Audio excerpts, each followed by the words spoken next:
রাজস্থানে অনুষ্ঠিত ন্যাশনাল তাইকোন্ড চ্যাম্পিয়নশিপের রাজ্যের হয়ে ব্রোঞ্জ পদক জয় করল জলপাইগুড়ি মোহাম্মদ গুলেজ। চলতি মাসে রাজস্থানের মাধুপুর জেলাতে বসেছিল এই প্রতিযোগিতার আসর। সেখানে রাজ্যের হয়ে বিভিন্ন ক্যাটাগরিতে মোট 22 জন প্রতিযোগী অংশ নেয়, যাদের মধ্যে জলপাইগুড়ি শহরে এক যুবক ছিল। এদিন সংবাদ মাধ্যমের সাথে কথা বলতে গিয়ে মোহাম্মদ গুলেজ বলেন, এই প্রতিযোগিতায় রাজ্যে একটি সোনা, 3টি রূপো এবং 5টি ব্রোঞ্জ পদক এসেছে। তিনি 58 কেজি ক্যাটাগরিতে রাজস্থানের প্রতিযোগীকে হারিয়ে ওই পদক জয় করেছেন।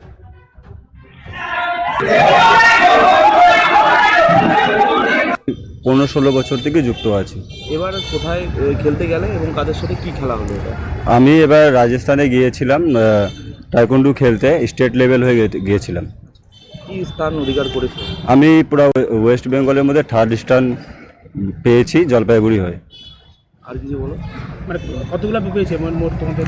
আমাদের পুরো ওয়েস্ট বেঙ্গল থেকে 22 জন গিয়েছিল, সেখান থেকে একজন গোল্ড পেয়েছে, 3টার মতন সিলভার এসেছে। আর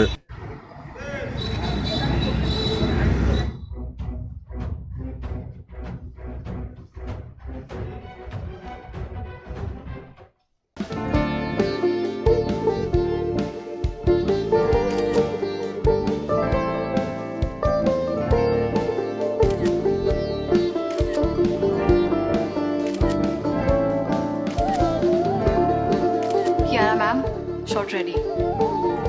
Just 1 second, huh?